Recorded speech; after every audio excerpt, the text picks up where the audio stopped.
I'm William Cooper, and you're listening to the Hour of the Time. We're going to go to Phoenix before we start our program tonight.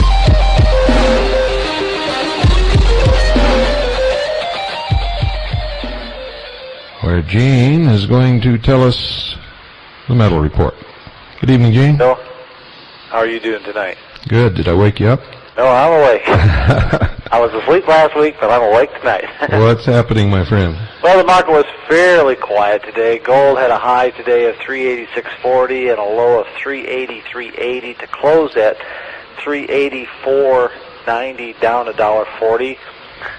Silver was $5 up, a high of 531 and a low of 522 to close at 525, down 4 cents. Platinum had a high of 399.90 and a low of 397.60 to close at 399.90, up $1.10.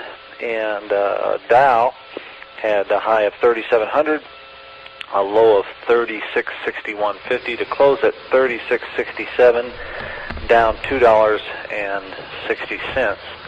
The big news, as probably most of you are well aware of, is what's going on with the dollar in comparison to foreign currencies. Now, some of you say, well, I don't care what the dollar is compared to the Japanese yen. It doesn't make any difference to me. Little do they know. Little do they know, because the farther that thing goes down, well, it may not make any difference to you now, but when you go to buy something, say an electronic item or something, Japanese item, you're going to find out it's going to cost you 25% more because they have to raise up the price to keep in line with where the dollar's going. The weaker the dollar goes, the greater the trade deficit becomes, and I guess you must like your money in a dying machine. But President Clinton says there's nothing to worry about.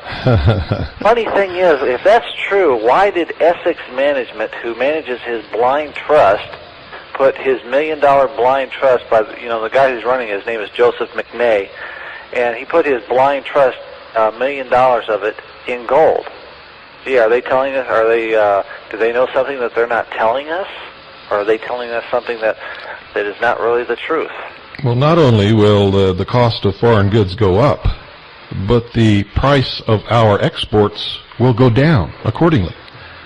In other words, we're not going to get the same for our efforts that we export to foreign countries than we have in the past. That's right. So and then it becomes a catch-22. What do? Well, they're going to have to. Do they let it keep falling? Do they raise interest rates? They raise interest rates, then we go into an inflationary cycle here in our stuff. So it's a two-edged sword that is not very pretty at all. And folks, for goodness sakes, you need to get yourself protected in some fashion, and we'd be more than happy to at least give you some ideas. I have a new newsletter out that some of you have gotten. Malfunction Junction, and it's probably one of our better ones of late. Give us a call, 1-800-289-2646, 1-800-BUY-COINS, and we'll be glad to get that out to you. And the first caller, folks, gets to babysit Jonathan for 1 full week. There you go. How is he? He's doing great. Good. He's doing great. He's, I don't know. How much time do you got tonight, Bill? I understand perfectly. Thank you, Gene. Thank you. And folks, call now, 1-800-289-2646. You'll be glad you did. Make sure you have pen and paper tonight. For tonight, folks, we'll make history. In December 1985, then FBI Director William Webster, speaking at the National Press Club in Washington, D.C., admitted that a Jewish underground had emerged as a serious threat to the United States during the preceding 12 months. Indeed, ladies and gentlemen, he was partially right. For over the course of 1985, the Jewish Defense League, known as the JDL, had been responsible for a string of sophisticated bombings that left 2 people dead, a dozen others seriously wounded, and caused millions of dollars in property damage.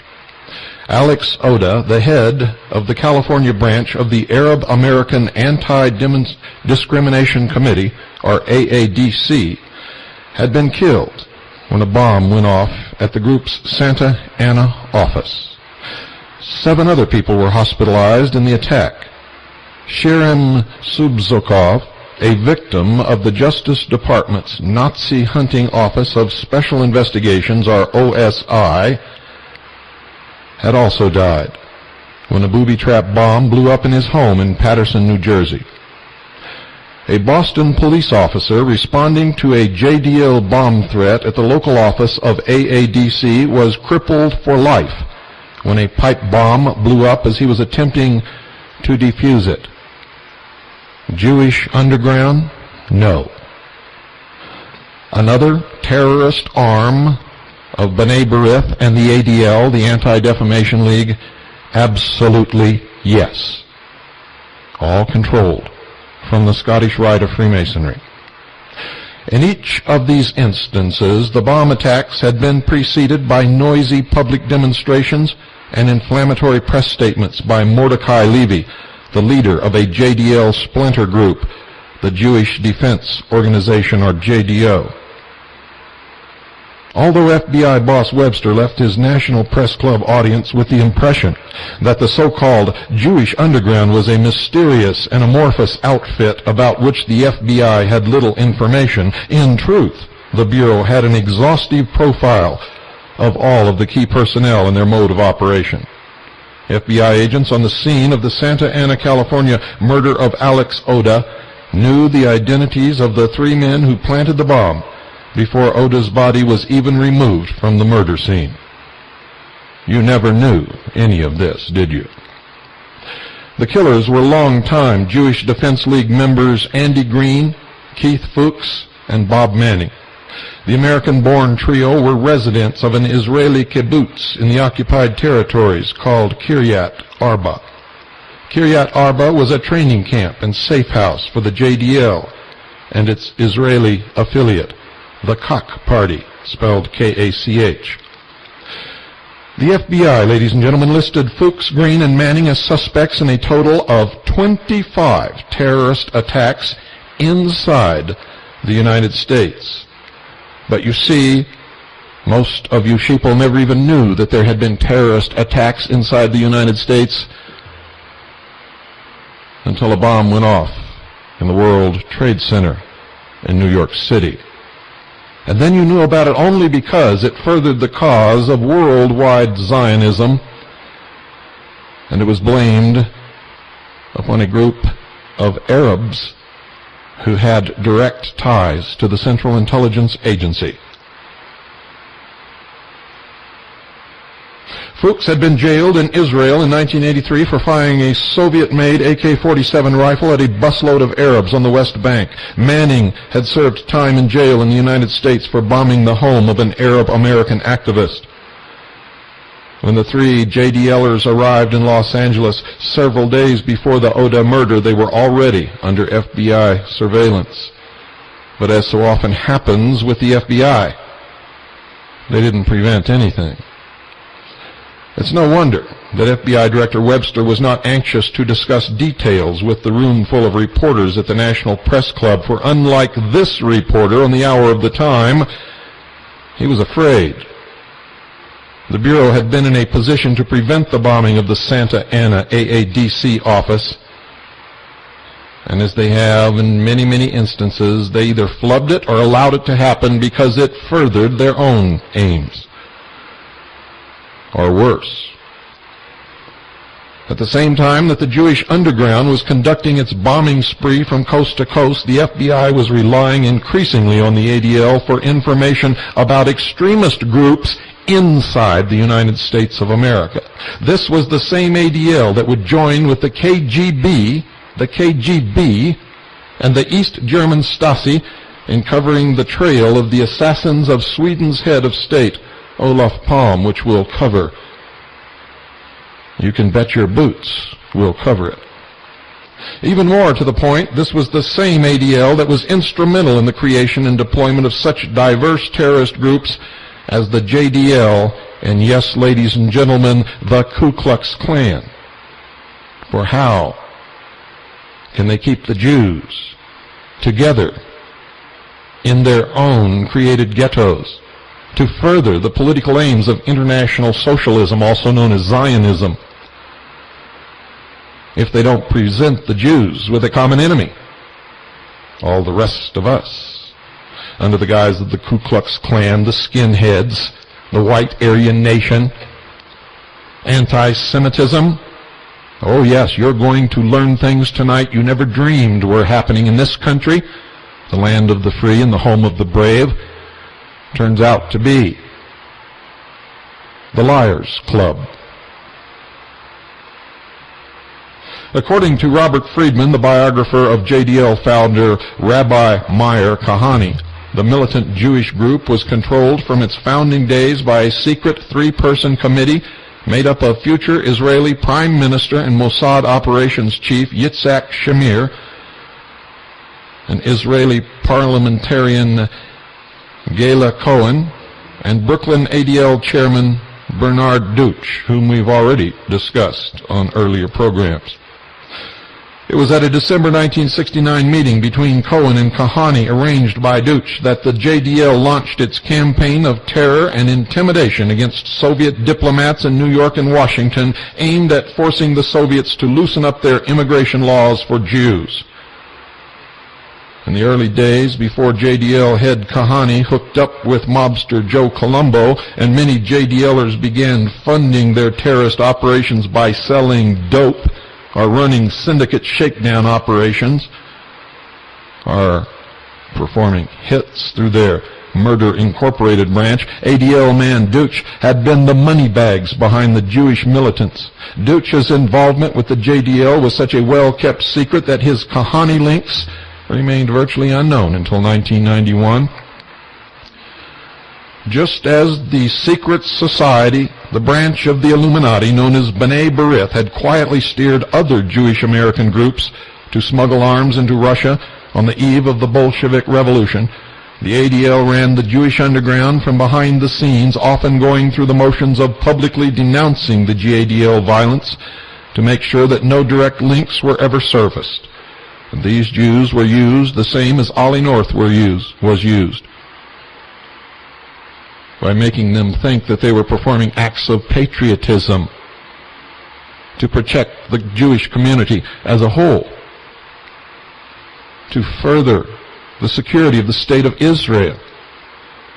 Well, I want to ask you, if you're a Jew and you're listening to this broadcast, if you put the state of Israel above the United States of America, go to Israel and stay there, live there, fight there, and if you have to, die there. Make your dream come true there. This is the United States of America. And if you're an American, I don't care what else you call yourself, you owe your allegiance to America, to the Constitution and to the Bill of Rights. You see, you're being used to help this great nation. The only nation in your history that gave you sustenance, gave you protection, allowed you to prosper. You look around and you see anti-Semitism everywhere, where it is not. It does not exist here, except within less than 1/1000th of 1% of the population. It is negligible. But if you continue in the path that you are going, you will create a wave of anti-Semitism that will destroy you.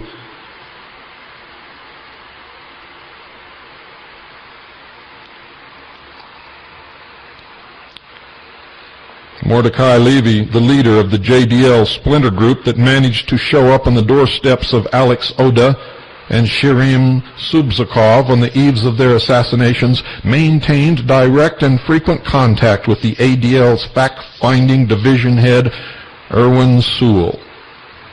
Just 2 weeks before the AADC's Washington, D.C. office was blown up on November 29, 1985, Levy had appeared as the featured speaker at a press conference hosted by the Federation of Jewish Organizations of Greater Washington, an umbrella group led by both the ADL and B'nai B'rith, to present a list of enemies of the Jewish people. AADC was among the groups listed.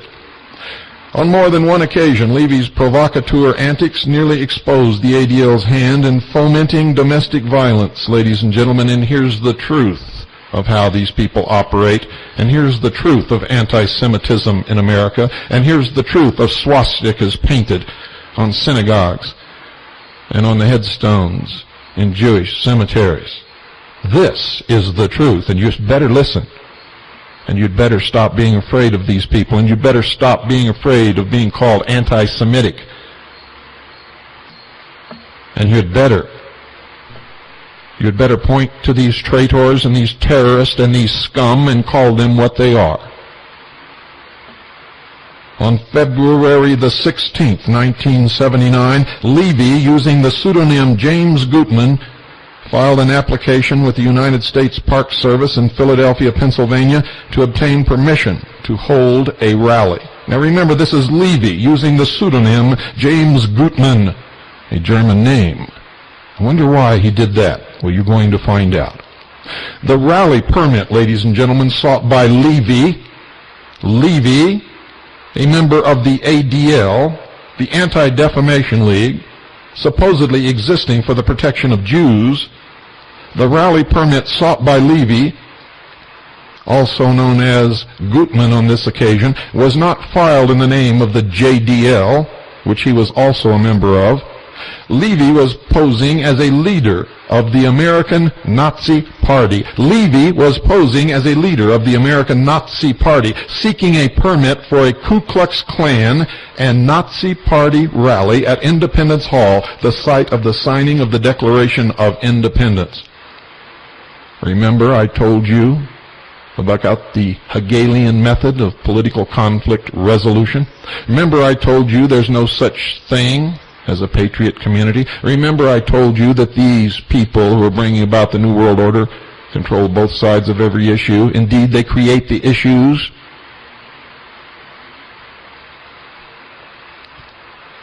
According to the rally permit, Levy was planning a white power rally to show white masses unity of white race and to show the world niggers and Jews are cowards. Among the paraphernalia Levy listed on the application were swastikas, banners, Nazi uniforms, KKK paraphernalia, Will Burn Cross, swastika picket signs saying Hitler was right, gas commie Jews. Verbatim quote. Working out of the Philadelphia offices of the Jewish Defense League, Levy organized local chapters of the KKK, the Ku Klux Klan, and neo-Nazi groups to attend the Independence Hall rally. And these racist fools, not knowing that he was a Jewish member of the ADL and the JDL, fell right into line and did his bidding like the little puppet jerks that they are.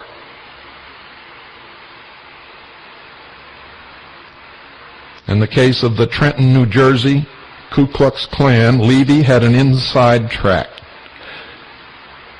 Listen to this. James Rosenberg, also known as Jimmy Mitchell and Jimmy Anderson, a full-time paid employee of the Anti-Defamation League Fact-Finding Division, had successfully infiltrated the local chapter of the Klan. Rosenberg had recently attempted unsuccessfully to get some of the local KKKers to blow up the Trenton headquarters of the National Association for the Advancement of Colored People, NAACP. At the same time he was posing as James Gutman, neo-Nazi, Levy was also mobilizing the Jewish community and every ragtag left-wing socialist Nazi. And that's exactly what they are. For Nazis are really left-wing, ladies and gentlemen. Radical group in the greater Philadelphia area to attend a mass demonstration to confront the Ku Klux Klan and Nazis at Independence Hall. You see, if they all really knew the definition of these terms that they banner about, they'd join forces and they'd be a lot stronger. Oh, the world is full of fools. I sit back and I watch all of this. And I alternately laugh and cry and laugh and cry.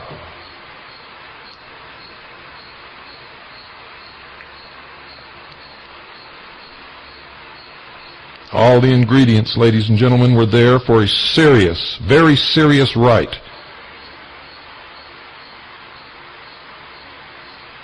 a riot brought about in its entirety by the Anti-Defamation League and the Jewish Defense League, organizing and manipulating both sides, filing for the permit,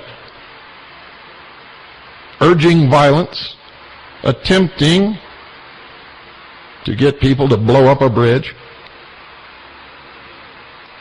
But fortunately, ladies and gentlemen, this was one time, the word of Levy's scam on the Park Service leaked out to the Philadelphia press after one Philadelphia newspaper ran a banner headline saying, quote, "Nazi rally rouser really Jewish," end quote. And you can check on it yourself, by the way. The Park Service yanked the permit. Levy's Anti-Defamation League handlers ordered him to lay low for a while. I wonder why. After all, there was no need to jeopardize Levy or even Rosenberg's standing as professional agents provocateur inside the racist element of the 1/1000th of 1% of the population of this country, who aren't even half as dangerous as these ADL, JDL terrorist agents of a foreign nation, spying on American people, blowing up organizations and offices and killing and maiming people in the United States of America. None of you even knew about it. The ADL, of course, had plenty of other aces up their sleeves, and not all of them were Jewish infiltrators. And remember, ladies and gentlemen, the ADL and the JDL and B'nai B'rith are not the Jews. It is a branch, the Jewish branch, of the ages-old Illuminati controlled by the Scottish Rite of Freemasonry. And out of all the Jews in this country, only a handful belong. One of the most shocking instances of racist violence during the civil rights battles in the South of the United States during the 1960s was the execution-style murders of 3 civil rights workers in Philadelphia, Mississippi in 1964. And now you're going to hear what really happened. The murders of Andrew Goodman, Robert Cheney, and Mitchell Schwerner sent shockwaves across America and the world as many people began to realize for the first time that the Confederacy, far from being dead, was very much alive and very much committed to rolling back the tide of equal rights for all races, at least in the Deep South.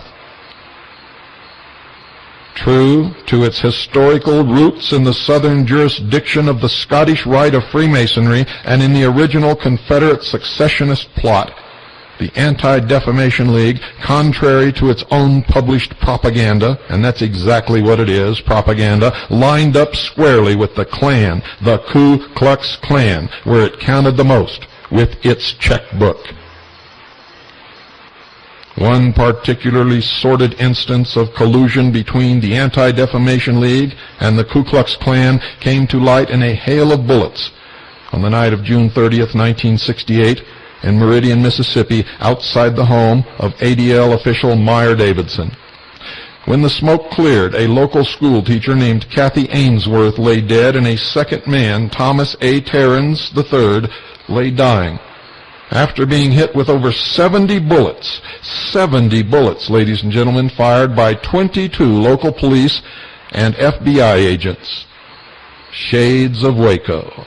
Miraculously, Terrence survived the attack. Terrence and Ainsworth, both local Ku Klux Klan members, had been set up.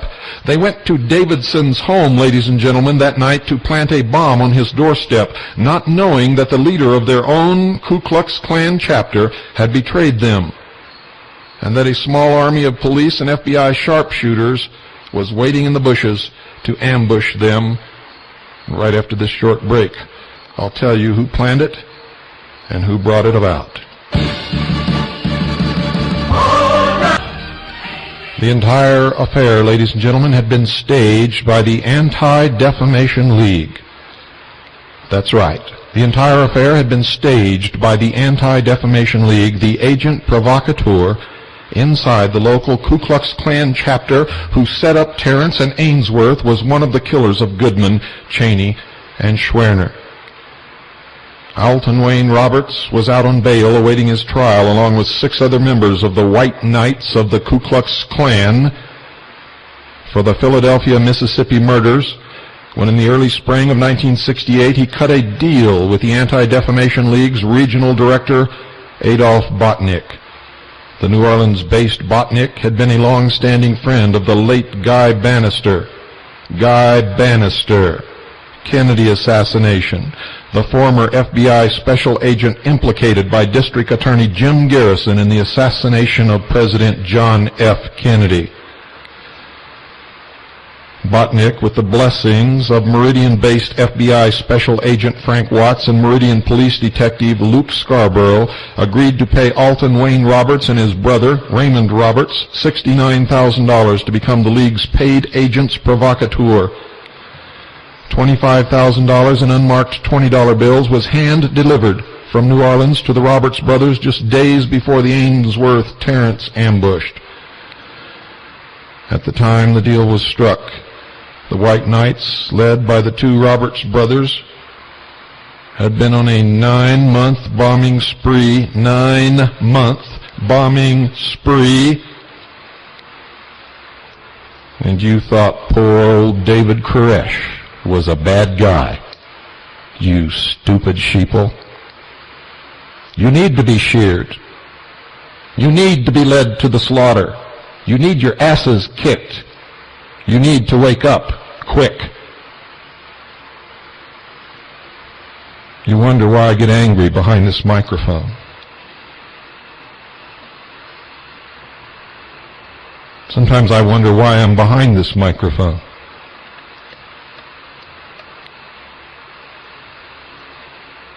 A 9-month bombing spree. The brothers were prime suspects in 10 separate acts of racist violence.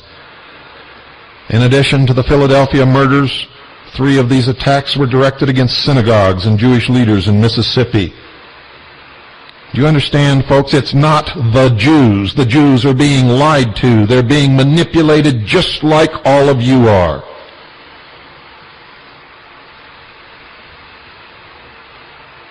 Are you beginning to understand how it works?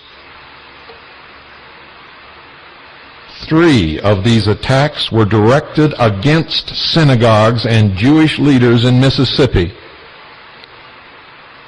And they huddled in their little self-made ghettos and pointed their fingers at the community who had nothing to do with it and yelled, "Anti-Semitism, the Nazis are coming to get us." And you're so proud of your level of education. You should be ashamed of yourselves, all of you. The Roberts brothers, as per their deal with Botnick, ordered 2 of their Klan underlings to deliver the bomb to Davidson's home. They then tipped off the FBI and the local police about the exact time the attack would occur. In return for their continuing services to the ADL after the Davidson incident, the brothers were given slap-on-the-wrist sentences and placed in the FBI's Witness Protection Program. And for his part in the Goodman, Cheney, and Schwerner murders, Alton Wayne Roberts spent less than 3 years in jail and is again very active with you-know-who. The Meridian incident was classic Anti-Defamation League, classic Hegelian conflict method of political resolution. The League used the racist attack against Meyer Davidson as a scare tactic fundraising ploy. And the Jews filled their coffers, emptied their pockets, and asked the same people who had attacked them to protect them, using their own money. The money they raised more than covered the costs of buying up the 2 KKKers as their permanent agents provocateur inside the Klan. The League parlayed their financing of the Roberts brothers into an ever closer relationship with the FBI, which was delighted to have the ADL finance and deploy 2 of the Klan's most violent terrorists. When you begin when you begin to study the Waco massacre, you'll find that David Koresh spent time in Israel, that he and some of his fathers were trained by the JDL in infantry tactics, that he attended classes on the Talmud, that he was surrounded by Mossad and ADL agents and JDL personnel. You will find that the original reports from the foreign source quoted in the first press report that they were going to commit mass suicide came from prominent ADL members in Australia.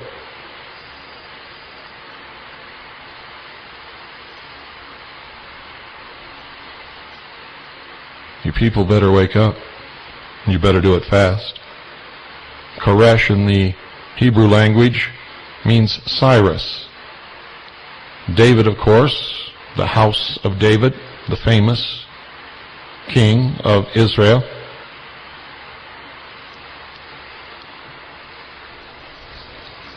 Cyrus was the one who freed the Jews from Babylonian captivity. David, Koresh, flew the Star of David on the flagpole above what was called Mount Carmel. He claimed that he held the keys to the 7 seals in the book of Revelation.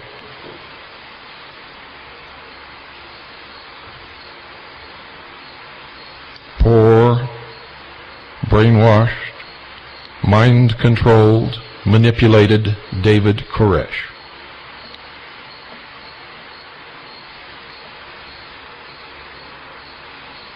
On the day in November 1985 that Israel spy Jonathan J. Pollard was arrested, things went haywire at the Anti-Defamation League's headquarters near United Nations Plaza in New York City.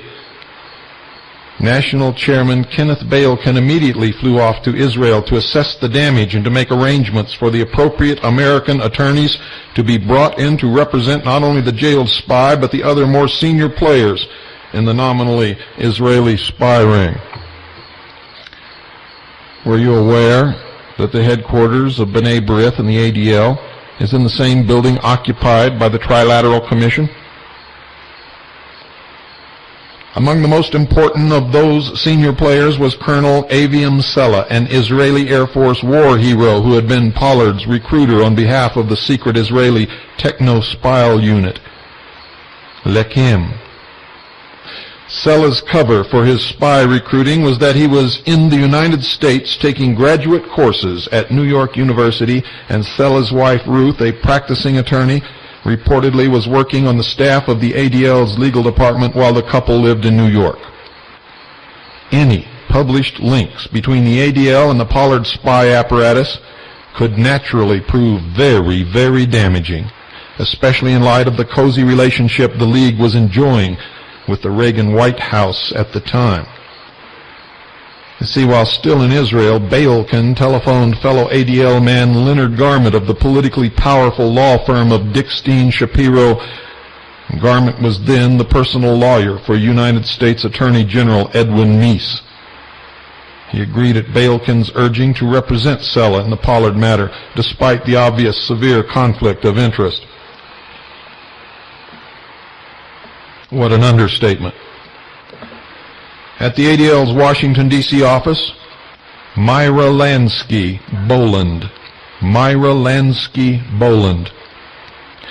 was also undoubtedly worried that her own links to Pollard might surface. Lansky Boland had been a classmate and pal of Pollard at the graduate school program in National Security Affairs at the Fletcher School of Diplomacy of Tufts University in Cambridge, Massachusetts. Upon graduation in 1978, both Lansky and Pollard had been immediately placed into sensitive posts in the United States intelligence community. Pollard had gone into naval intelligence, my old alma mater, and had almost immediately begun funneling secrets to Israel.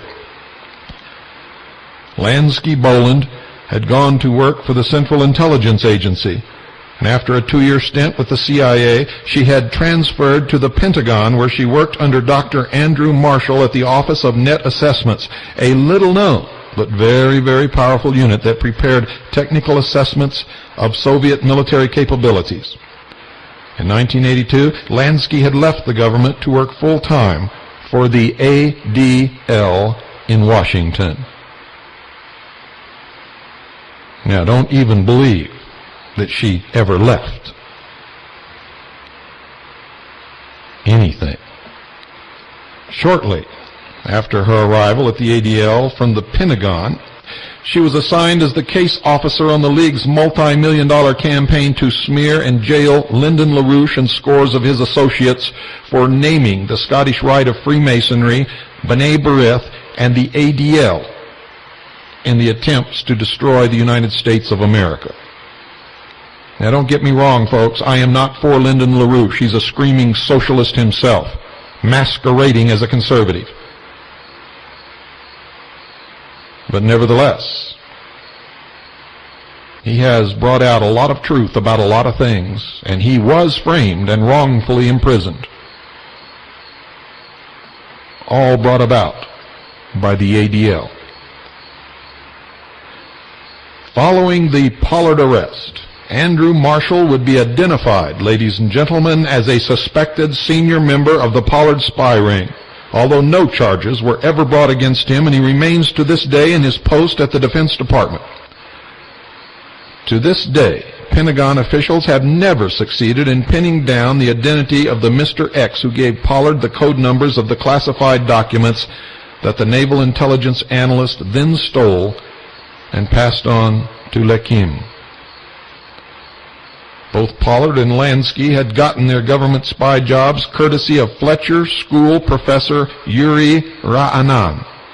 Ra'anan, an Oxford University-trained Middle East expert, had himself been an Israeli government intelligence operative of the Mossad, posted in New York City and Washington during the 1950s and 60s, and also an operative of British intelligence. He was playing all ends against the middle. While serving as a press attaché at the Israeli embassy in Washington in the mid-1960s, Ra'anan had helped set up a unit that would recruit Israeli spies from the ranks of American businessmen traveling frequently to the Soviet Union and Eastern Europe. That spy unit, which was unearthed in a series of civil suits beginning in 1967, all on record, was housed at the headquarters of the B'nai B'rith International. Ra'anan's contact point inside the B'nai B'rith was Philip Kletznick, an honorary national chairman of the ADL who would later serve as President Jimmy Carter's Secretary of Commerce. Among the damage control efforts launched by the ADL in the wake of the Pollard arrest was the planting of a string of news accounts and editorials portraying Pollard as a loyal American who was also committed to the security of the State of Israel. No such thing, folks. A loyal American is devoted to the United States of America. Citizens of the State of Israel are devoted to the State of Israel, and stupid fools who are allowed to be manipulated thinking that they owe allegiance to both.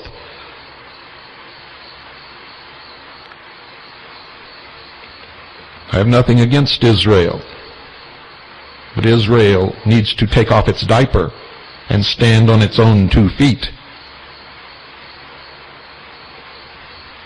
Harmless, friendly espionage was the term coined by the League and its small army of paid agents inside the news media. Bullshit. Unfortunately, Pollard's spying was anything but harmless or friendly. The Lekim unit, headed by the former chief of European operations for the Mossad, Raphael Dirty Rafi Eitan, was passing on the most sensitive of the American national security secrets heisted by Pollard to the Soviet KGB. In return, Moscow was opening up the pipeline of Soviet Jews to Israel.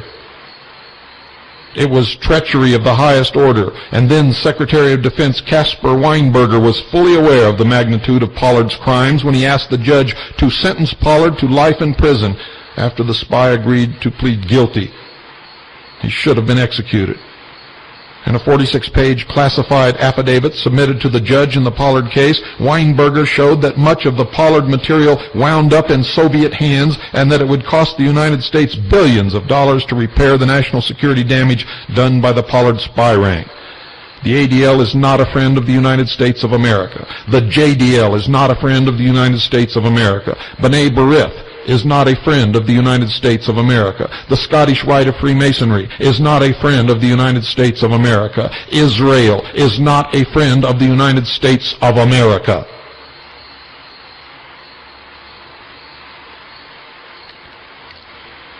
In fact, ladies and gentlemen, the millions of pages of classified documents funneled by Pollard to the KGB, a majority were of no critical interest to Israel at all. Did Kenneth Balekin or Myra Lansky-Bullard or any of the other ADL officials who abetted Pollard in his spy work know that the pilfered material was going to the KGB? The answer to that question has never been made public to this day. Only the players in the espionage operation know for sure. But I believe that they knew 100% what was happening and where it was going every single moment, that they were a part of it.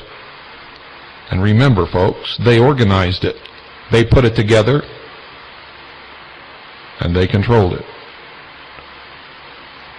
It is unquestionably the case that at the same time the ADL was knee-deep in the Pollard stew, top ADL officials were working hand in glove with the Soviet bloc intelligence services on several other projects that would have devastating consequences for the United States of America. You see, the ADL are traitors, murderers, terrorists, and scum, and it has nothing to do with Jews. They use Jews, and they use you because you're so afraid of being called anti-Semitic if you tell the truth about these scumbags. You quiver just thinking about somebody calling you anti-Semitic. Well, take it from me, folks. It don't hurt at all. Not at all. I've never been anti-Semitic in my life, but in their efforts to shut me up, they have tried on several occasions to brand me as an anti-Semite, and it doesn't work, and it doesn't shut me up, and I'm not afraid of them. And if I end up dead, I've already told you what to do. You take my dead, cold body, and you place it up on the steps of the Supreme Council of the Scottish Rite of the Southern Jurisdiction in Washington, D.C., and then you burn it to the ground. And then you do the same to B'nai B'rith and all the other lodges of these scumbag traitors in this country. If I turn up dead, you do that. It's the only thing I'll ever ask of you except to wake up.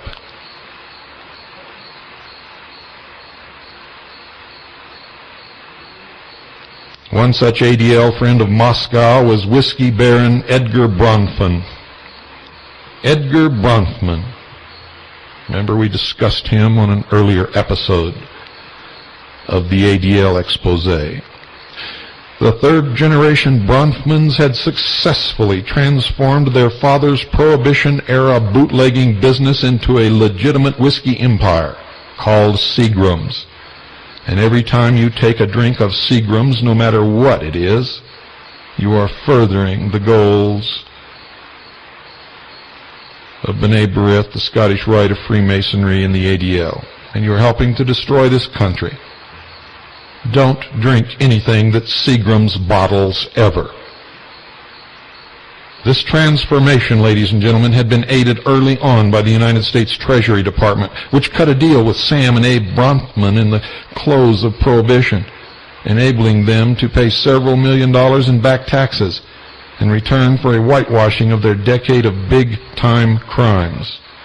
See, they used it as blackmail, just as they caused Elizabeth Clare Prophet and the Church Universal Triumphant to get down on their knees and beg for mercy and give up their guns. All their guns, personal guns, guns of all the members had to be given away. They sold out. They sold America down the tubes. They sold out the Second Amendment.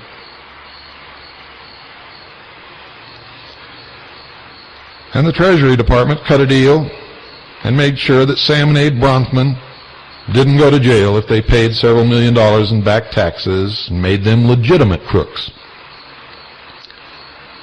The Bronfman family came out of the deal as multi-millionaires, with all their ties to the Lansky syndicate still intact and their criminal record behind them, because they made a deal with the same people that were bowing down to the fire in Waco, Texas. Abner Longy Zwillman was not the only Prohibition-era gangster who profited from the old saw, quote, from rags to rackets to riches to respectability, end quote. By the 1950s, the Bronfman's image had been so cleaned up that Edgar could marry into the Our Crowd Loeb family, and his sister Phyllis could marry Jean Lambert of the Belgian branch of the Rothschild clan. The Lambert family was the European connection in Drexel Burnham Lambert. Ever hear of that? Drexel Burnham Lambert? However, image polishing is one thing, reality is another. You see, as late as 1972, the Montreal, Canada Crime Commission had issued a report naming Mitchell Bronfman as a crime partner of one of the city's biggest gangsters, Willie Obrunt. The pair were implicated in dope smuggling. Willie and Mitchell owned a night spot in the middle of Meyer Lansky's turf in North Miami called the Pagoda North, which was a favorite hangout for Vito Genovese and other big-time hoodlums. Edgar Bronfman, for his part, sought out some very peculiar clientele for his family's whiskey business. In 1986, as the Pollard affair was playing out, one of Edgar Bronfman's assistants at the World Jewish Congress, Bronfman had taken over the World Jewish Congress and turned it into an international arm of the ADL. That's the ADL, on whose national commission he sits, and established ties to the brutal communist regime in East Germany. Bronfman Seagram was made the exclusive distributor of booze to East Germany's ruling SED Communist Party. In 1988, Edgar Bronfman himself traveled to East Berlin, where he was the guest of honor of SED boss Erich Honecker and top party official Hermann Axen.